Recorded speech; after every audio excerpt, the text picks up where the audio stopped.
계시지 않았습니다. 전 장씨 집안 첫째 딸로 태어났고 2살 아래 동생도 있습니다. 동생도 저와 같이 할머니 손에 자라서 학교를 들어가기 전부터 저와 동생은 할머니 댁 마당에서 마루라는 흰색 진돗개와 같이 놀곤 했죠. 바쁘신 어머니와 아버지의 사랑이 그리웠지만 그래도 항상 웃으시면서 옛날 이야기를 해주시던 할머니를 보면 외로움이 싹 사라지곤 했고, 봄에는 할머니 댁 앞에 있는 벚꽃나무를 보면서 딸기를 먹곤 했죠. 아주 더운 여름에는 마루에 앉아서 동생과 할머니와 같이 시원한 수박을 잘라 먹었습니다.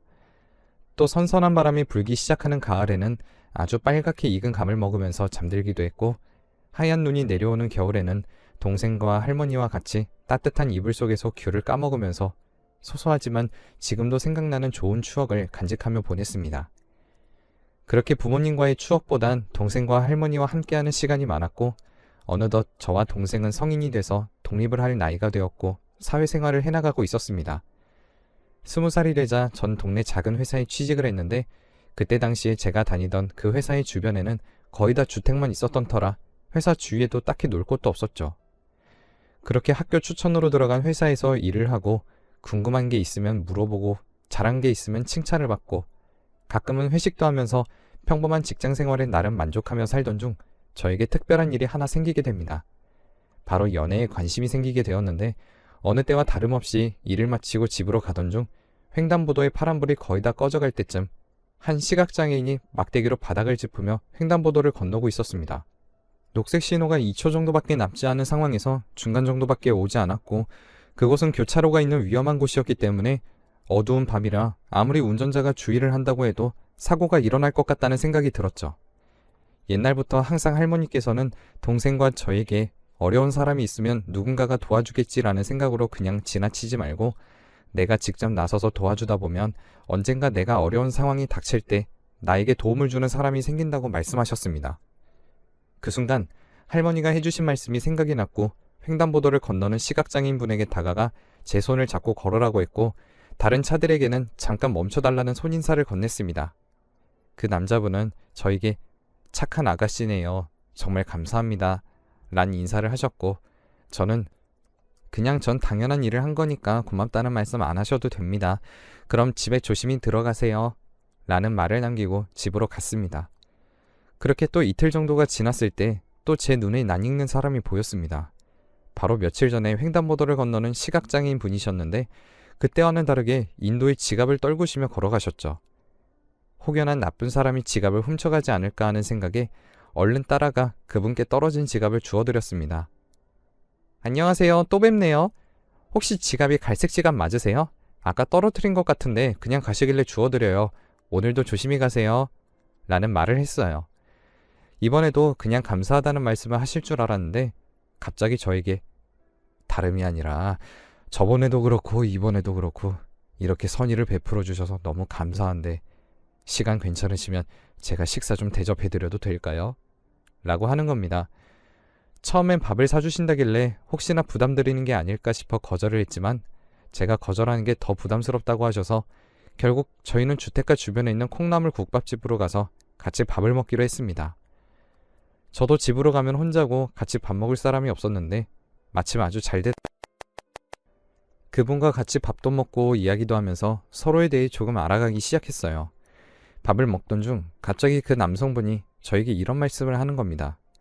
혹시 제 눈이 어쩌다가 이렇게 됐는지 궁금하실 텐데 못 물어보시는 거죠? 사실 어떻게 된 일인지에 대해서 조금은 알고 싶었지만 혹여나 제 질문이 신뢰가 될 수 있다고 생각을 하여 말을 안 하고 있었거든요. 제 마음을 한 번에 알아채서 신기했습니다. 결국 저에게 어쩌다 시력을 잃게 되었는지에 대해 말씀해 주셨어요. 전 집안의 자식이 저 혼자인데 부모님이 바쁘셔서 할머니 손에서 자라왔어요.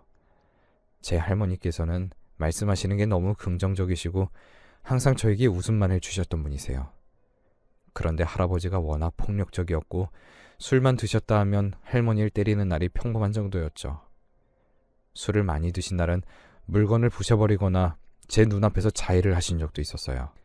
그걸 보고 자라온 저에게 항상 할머니께서 너는 커서 할아버지 같은 남자가 되면 할머니가 너무 슬플 것 같아 라는 말씀을 하시고 잠이 드셨거든요.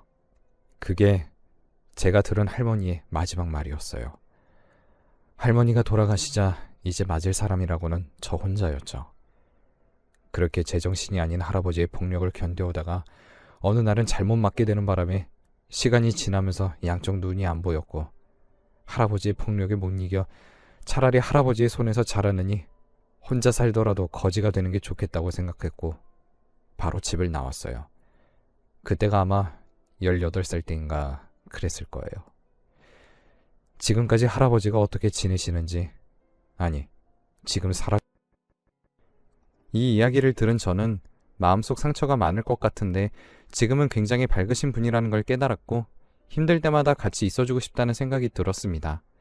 그래서 전 그 남자분의 이야기를 듣고 전 항상 밝아 보이시길래 그런 아픔이 있는지도 몰랐네요. 저도 부모님이 맞벌이 하셔서 할머니 손에서 동생과 같이 자라왔는데 그건 저랑 좀 비슷하시네요. 힘든 일 있거나 어려운 일 있으면 연락해요. 아니, 그냥 평소에 저랑 같이 밥 먹어달라고 말해요.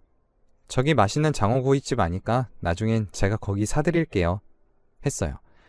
항상 반복되는 일상 속에 한 줄기의 빛 같은 남자가 제 삶에 들어오니 굉장히 기뻤습니다. 그렇게 몇 달을 밥 친구로 지내다가 제가 먼저 그 남자에게 연애하자고 고백을 했고 그 뒤로 3년 정도 연애를 했습니다. 저보다 나이가 2살 많았던 남자와 이젠 결혼할 나이가 됐다고 생각을 했고 일단 제 부모님에게 저 혼자 먼저 찾아갔습니다. 부모님께 사랑하는 사람이 생겼다며 결혼하는 것에 대해서 허락을 해달라고 말씀을 드리자 일단 어떤 사람인지를 알아야 허락을 하지 라고 말씀을 하셨고 전 나를 잡고 남자친구와 함께 부모님 집에 찾아가서 당당히 결혼을 허락해달라고 말씀드렸습니다. 그러자 부모님께서 갑자기 저만 따로 부르셔서는 너 지금 시각장애인이랑 결혼을 하겠다는 건 아니지? 아니, 너 결혼식 진행할 때 저 사람 어떻게 걸어? 그리고 저 사람 몸이 저런데 앞으로 뭐 먹고 살아? 라고 말씀을 하셨어요. 전 부모님께서 이런 반응을 하실 걸 조금은 예상은 했지만 이렇게 심하게 말씀을 하실 줄은 딸이 사랑하는 사람을 데리고 와서 결혼을 허락해달라고 말을 하는데 제 남자친구와는 대화 한마디 제대로 하시지도 않고 장애인이라는 이유 하나로만 사람을 판단하시는 것이 그 참담한 기분은 어떠한 말로도 표현할 수 없었습니다. 어머니와 아버지의 태도를 보고 이대로 참을 수 없어서 부모님께 나 어렸을 때 동생이랑 나 할머니한테 맡겨두고 신경도 안 썼잖아. 내가 지금 몇 살이고 내가 어느 회사 지금도 아무런 관심도 없으면서 적어도 날 낳아주셨으니까 내가 결혼하고 싶어하는 사람을 데리고 온 건데 이런 식으로 나오니까 엄마 아빠한테 너무 실망이야. 저 사람이 얼마나 마음이 착하고 심성이 고운 사람인지 엄마 아빠는 아무것도 모르잖아. 어떻게 대화를 10분도 안 해보고선 저 사람이 장애인이란 이유 하나로 우리 결혼 반대하는 거야? 난 절대 이해 못해. 그리고 저 사람 아니면 난 평생 결혼 안 할 거니까 그렇게 아세요. 오늘은 이만 갈게요. 라고 언성을 높여 말을 해버리고 말았죠. 이렇게 부모님에게 통보를 하고 전 남자친구의 손을 붙잡고 나와버렸습니다. 밖에서 이야기를 하는 걸 다 들었을까? 남자친구가 상처를 받진 않았을까 하고 걱정을 하던 중 남자친구가 저에게 갑자기 이런 말을 했습니다. 괜찮아. 충분히 나에 대해서 그렇게 생각하실 수 있어. 내가 장인어른 장모님이었어도 나 같은 사람한테 시집 못 보내. 이 말을 듣고 전 남자친구를 껴안고 30분 동안 대성통곡을 했습니다. 난 정말 당신이랑 헤어질 생각 전혀 없으니까 그런 생각 안 했으면 좋겠어. 엄마랑 아빠가 내 결혼 반대한다고 해도 우리 할머니는 분명히 나한테 좋은 말씀 해주실 거니까 할머니만 찾아가면 돼. 그리고 이제 엄마랑 아빠 보기도 싫어. 괜히 만나서 안 좋은 소리만 듣게 했네. 내가 대신 사과할게. 미안해. 제 부모님이 아니었더라면 그런 이야기도 듣지 않았을 텐데 상처받았을 남자친구를 생각하니 정말 마음이 아팠어요. 그렇게 전 남자친구와 더 가까운 사이가 되었고 할머니 생각이 나서 할머니에게 전화를 걸었습니다. 할머니한테 제가 결혼하려는 사람이 시각장애인인데 괜찮냐라고 질문을 드리자 할머니께서는 저에게 이런 말씀을 하셨습니다. 당연하지. 우리 손녀딸이 좋아하는 사람인데 그 사람이 눈이 안 보이든 귀가 안 들리든 무슨 상관이야? 우리 손녀가 좋아한다는데. 왜? 누가 뭐라고 그랬어? 왜 이렇게 시무룩한 목소리야? 사람들이 뭐라 그래도 신경 쓰지 말고 결혼은 니네 둘이 행복만 하면 되는 거야. 하지만 너가 한 행동에는 책임을 져야 해. 충분히 할미 말이 뭔 말인지 알지? 결혼을 해서 생활하다 보면 여러 장애물들이 있을 거고 우리 손녀는 항상 밝고 씩씩해서 그 어떤 일이나 해낼 수 있으니까 미래의 일을 너무 겁먹지 말고. 알겠지? 할미 보고 싶으면 언제든지 내려와. 할미도 손녀 얼른 보고 싶네. 할머니와의 짧은 통화 속에서 마음속 깊은 이야기를 한 것 같았습니다. 그리고 그 어떤 말들보다 할머니의 진심 담긴 말을 들으니 더 큰 용기를 갖게 되었고 자신감도 생겼습니다. 또 그렇게 하루하루가 지나고 어머니와 아버지와 다시 만나기로 한 날이 되었습니다. 부모님을 만나서 아무런 말도 하지 않고 저희 둘은 가만히 앉아있기만 했는데 그때 어머니가 입을 열더니 그래, 저번 일에 대해서 네 말을 듣고 엄마랑 아빠가 생각을 좀 많이 해봤는데 네 말이 맞는 것 같구나. 옛날 생각하면 널 할머니한테만 맡겨놓고 정작 너한테 아무런 신경도 못 쓰고 관심이고 사랑이고 제대로 해준 게 없는 것 같네. 아무리 지금 성인이 되어 다 컸더라도 어렸던 넌 그때 상처를 많이 받았을 텐데 그때 엄마 아빠 생각이 너무 짧았고 미안하구나. 너한테 제대로 해준 것도 없는데 딸이 사랑하는 사람과 결혼을 하겠다고 하는데 부모가 돼서 축하해줘도 모자를 파네. 이런 식으로 나와서 너도 충분히 실망했을 거야. 그리고 예비사위, 우리가 전에 그렇게 얘기해서 미안해요. 부모님에게 제가 원하던 사과를 받아내고 우린 결혼 허락까지 받게 되었습니다. 부모님께 많이 실망했지만 그래도 제 남자친구와 진지하고 제대로 된 사과를 해주셔서 그나마 기분이 좀 풀리더라고요.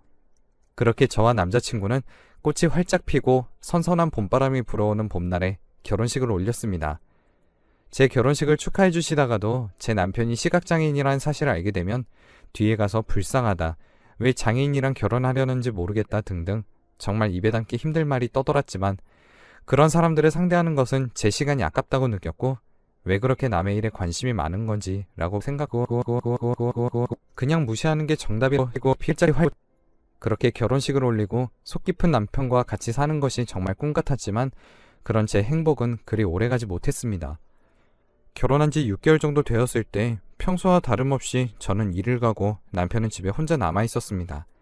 그런데 집에 혼자 남은 남편은 저 혼자만 돈을 벌어온 것이 너무 미안해서 그랬는지 장애인 관련 센터에 찾아가서 일자리를 구하고 집에 돌아오는 길에 대낮에 술을 먹고 음주운전을 한 차에 그만 저는 일을 하다가 갑자기 응급실에서 전화가 와서 병원으로 달려갔는데 응급실 침대에 피 흘리고 누워있는 남편을 보고 눈물이 흘렀고 왜 나에게 이런 일이 생기나 원망도 많이 했습니다.